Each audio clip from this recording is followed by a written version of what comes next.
Hello, welcome back to Car Show and Tell. I'm Tim the Tool Man. And if you hear my kids screaming at one another in the background of the video, they're just murdering each other with Nerf guns, so don't worry about it. But we're back. I know that it's been a while since we've had a video. It's actually been 4 months since the last video. So for those, 2 subscribers, thank you, that have waited patiently for another update or installment or episode. Ben's down. Anyway, we're back. And we're still working on project Buyer's Remorse. Camera person's laughing. So at least somebody finds it funny. All right. Anywho, this is really probably about the first time I've had any time to work on this thing. Holidays, Thanksgiving, Christmas, birthdays, home improvement projects, trying to fix my own junk and keep it on the road. That's taken up a fairly large amount of my time. Also have a real job and work like an idiot. So lots of time lost to that. But anyway, I digress. Let me pick back up here and rein myself back into the topic at hand. This thing. So, we're back at it. I got some time. It's not 10 degrees out. It's actually nice out this weekend, so we can get outside and do some work. So let me pick back up here. Where we last left off, we had torn the front end of this thing down and had pretty much vetted out all of the damage that never got repaired by the shady used car dealer that sold it. And I had a list of parts and things that I needed to buy for this. So I started calling around the junkyards and looking on Facebook Marketplace, Craigslist, and trying to figure out who had parts for one of these. I was just going to make a junkyard run and get everything I needed all at once. And it would have cost me about $700 from a junkyard. There's a ton of these in junkyards, if they're 4-door, right? And Honda, in their infinite wisdom, Honda decided to make like everything for a 2-door car different than a 4-door car. Oh, why? Makes no damn sense to me why they would engineer twice the amount of parts that they really need to. Why not just keep everything from the A-pillars forward the same? But that would make too much sense. So apparently, what do I know? I just fix them, I don't build them. And I think the people in the junkyards know this. So I thought it was a bit salty, $700 for the stuff that we needed to put this back together. And I think I'm justified in that line of thought, because when I got online and added up the cost of just buying everything new from Rock Auto and eBay and wherever, it was like $780 to get 95% of what I needed, besides some little fasteners and electrical connectors. And it would be delivered straight to my house. It was like $770 some odd dollars and change. So it was like, yeah, okay. I'm not wasting my time running to somebody's junkyard 2 hours away for Honda coupe parts when I can just have it delivered to my house for an extra $70. So that's what I did. I ordered everything brand new. Most of it came from Rock Auto. What they didn't have, I found on eBay and bought there. I will say this is the first time I've ordered any body components from Rock Auto. So I bought an entire brand new rad support for this thing. You're going to wind up cutting the whole rad support out of it and welding the brand new one in. This is the first time I ordered any body parts from Rock Auto. And, while it showed up fairly in the shape that it needed to be, like it wasn't majorly damaged, but it was pretty much minorly damaged all over the place. Like all the flanges and stuff were bent up, out of shape. And they threw it in a big box with a little bit of bubble wrap beside it and slapped my name and address on it, and that was the way it showed up at my house. So, yeah, buyer beware. If you order some body parts from Rock Auto, it's cheap, and so is their packaging. So you're going to have a little bit of work to do there, but it is what it is. So, back to the car. I'm going to wind up cutting all this out rather than cutting. My original plan was to section one at a junkyard and then weld it in, but we're just going to do the whole thing now. So, I don't really need to take much in the way of measurements, I don't believe. I can see kind of how everything lines up with the end of our frame rails. Both of our frame rails are straight, so I don't think it's going to be any issue for me to just drill this old one out and line it up with the front edge of the frame rails and clamp it down and zap it in. And if it's off a millimeter one way or the other, I don't believe it really matters, because it's all held together with plastic fasteners, and they're not really a precision fastening system, you know what I mean? There's a little fudge factor there, so ain't worried about it. Let me grab my coffee. Hang tight. So since I'm about to do something sketchy, got my coffee. Finish that off. And I generally have discovered that stuff like this comes out a whole lot easier in multiple pieces, multiple small pieces,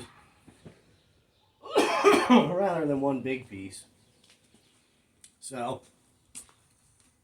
I have my angry saw, and what I'm going to wind up doing, we've got spot welds here, then I have to drill out and separate this piece from here, so I'm just going to cut here. I'm going to cut here. This is already out, so I don't have to really worry about that. I'm going to cut here, and I'll probably cut through there, and that'll get the majority of this out of the way. It'll make it much easier to drill the spot welds out and take the rest of the little bits off of the car that need to come out. That, and it's also much easier to dispose of in smaller pieces, because I can just fling them over the fence into my neighbor's yard, and he's less likely to see them before he hits them with his lawnmower that way. So that's the plan for now. So I think what I'm going to do is just pause the video. Why waste time showing that? And we'll pick back up in a moment after I've made all the cuts, and I'll show you how I get the spot welds drilled out. Doesn't say that anymore. Anyway, we're back. Be like Angry Saul. Angry Saul cut good. Anyway. So we cut that out in piece. Basically, one big piece. Here, we cut around our computer, right? Put the blade down through here. Cut out. No hit computer. No hit wire. No hit wire in computer. Computer wire thing. Bad. No hit. Good boy, Tim. No hit. Cut through here. Not much in the way. There's a bracket here for the power steering pump that we got to remove, right? Because the joint's right here. So we take our bracket off. And the bracket for our computer on the other side we had to remove too. Which is kind of convenient, because when you want to put this thing back together and weld it in, why not just use your brackets to locate the top of that thing? That's what's going to be my plan. So when this goes back together, I'll show you that bit. Cut, cut, cut, cut. So now we got a lot more room, you know, besides just these vents are being in the way. But I'll be able to mark and drill out all my spot welds on this frame rail, and I'll be able to grind all the places on this frame rail where the damaged area just got ripped off. And so should make this little job easier. So come have a look at these. I know there's fancy spot weld cutters on the market, and I've tried them, and maybe I just don't have the technique down, or I'm stupid, but I never really could get them to work well, so I just drill them out with a drill bit. And I think I showed you guys what I do when I did the video on the green car. You remember the free F? I don't know if you watched that. Go back and watch it, because I need the views. Anyway, I take a center punch with a nice sharp point. Let me find it. Sharpish. Take my center punch, like so, which got kind of a sharpish point on it. It's sharpish. And find the center of my spot weld, hit with tool, hammer type. Make a little ding right in the middle of each spot weld. And then I take a drill bit that's about the same size around as a spot weld, and I just proceed to drill out the spot weld. And so that's what I'm going to do next. We'll pause the video. I'm going to start drilling these out, and I'll show you how I peel everything apart. Okay? Love you. See you in a minute. There you go. Okay, going. Got my drill bit.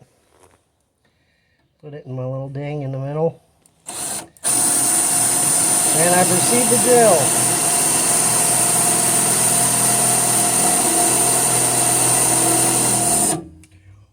And I keep checking to see my progress.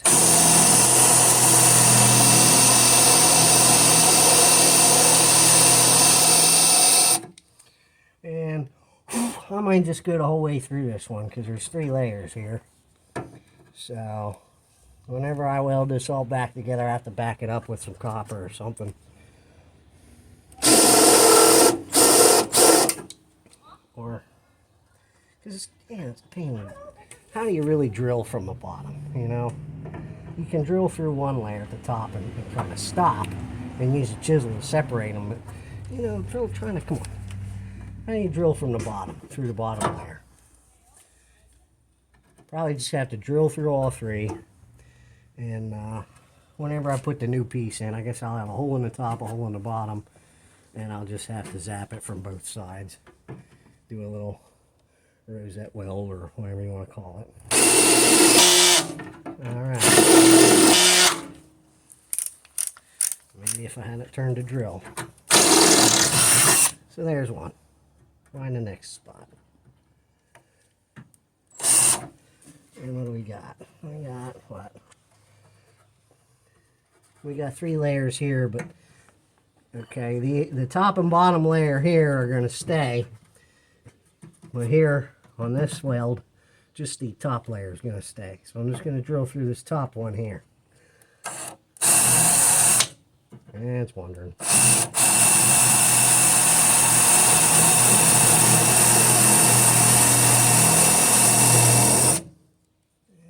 I'm not quite in the middle of my weld, but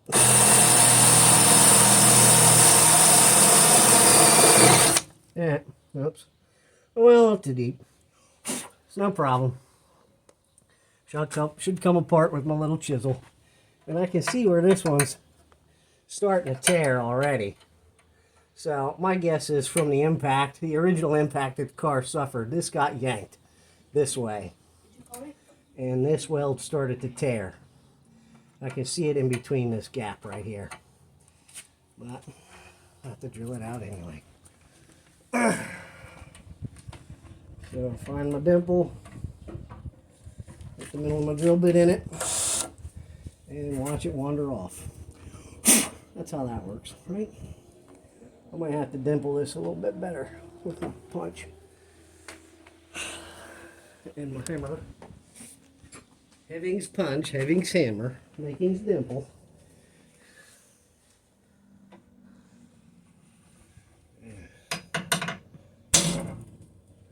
Make another one. Damn you, Tim, you suck. You missed twice.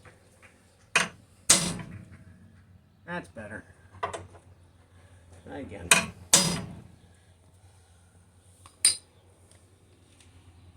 Okay.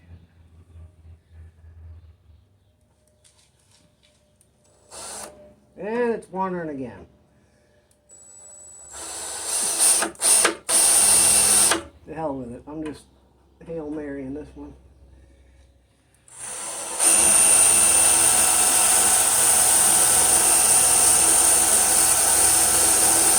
Might help if I had a sharp drill bit. I thought it was sharp.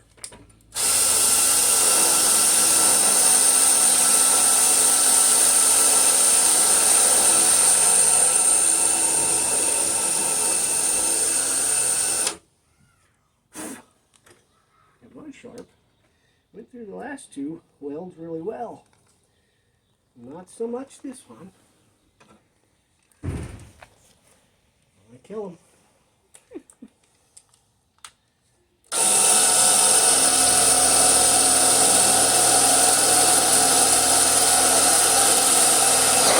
There we go. As soon as we drilled through it, it separated. I could see both pieces popped apart from one another. So there was some tension in there that we released.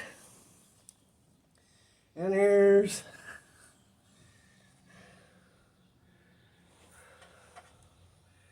maybe just the one that I got to drill through here.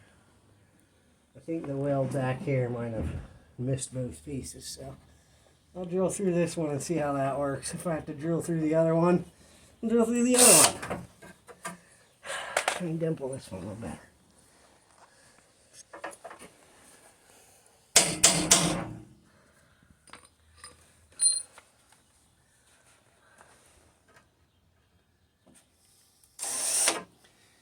Wandering again. Third time's a charm.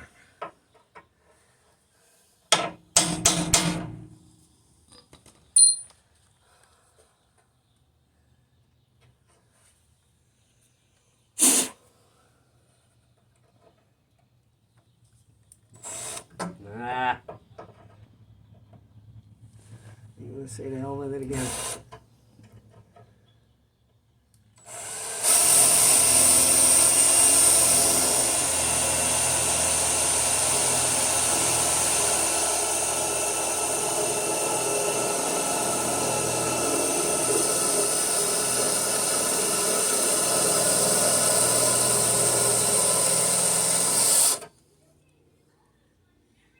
A little bit more.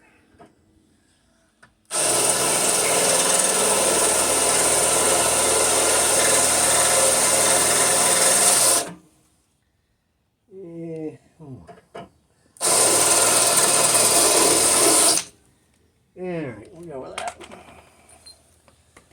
Alright. Don't get old. And another tool you might remember if you watched the green video, the Kia, the Freya. This is my little panel separating chisel that I made out of an old,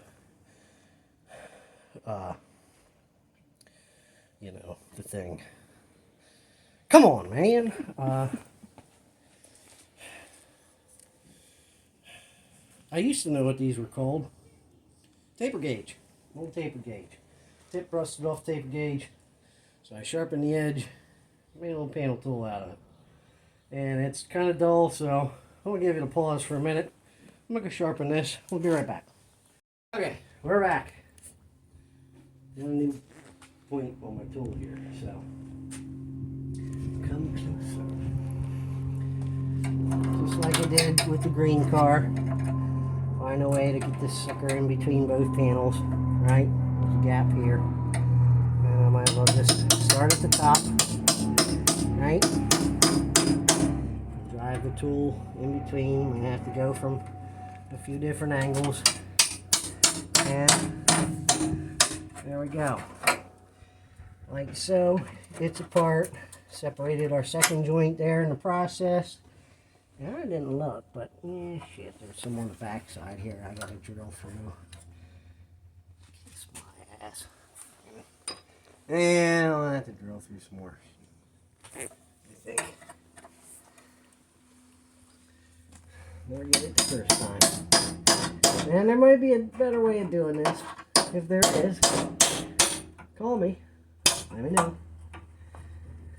I always like to learn. I'm not a professional body person. I just figured this out on my own. And that's what I come up with. So maybe you can figure out a smarter way to do it.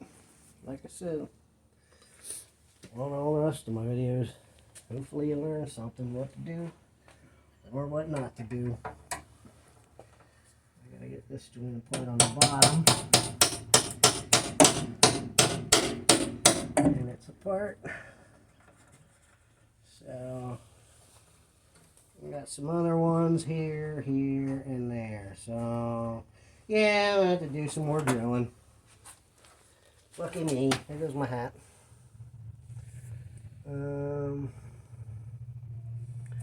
So yeah, let me get started on that, and we'll come back to it. See you in a moment. There they are. Let's try. Okay.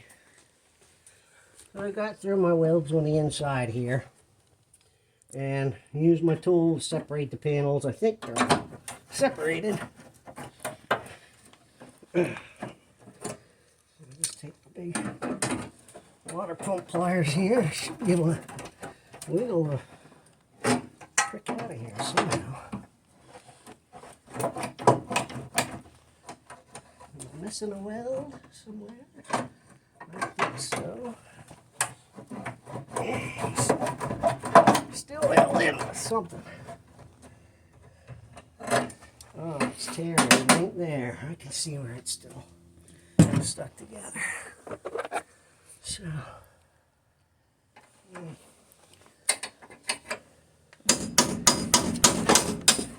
get that apart.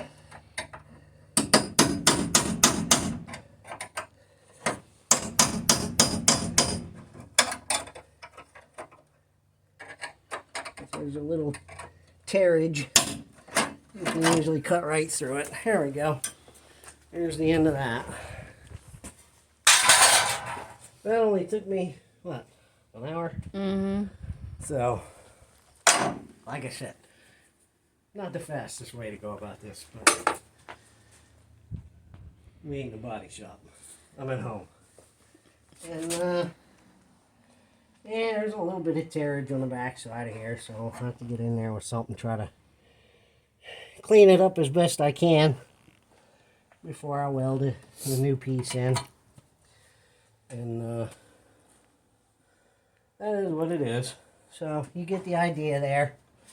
I've got to do it on that corner, and then I got to take the subframe bracket off this side down here and take this piece off the frame rail, and then we'll be ready to fit everything up and weld this new piece back on after I fix all the little bends and weirdness that happened from shipping.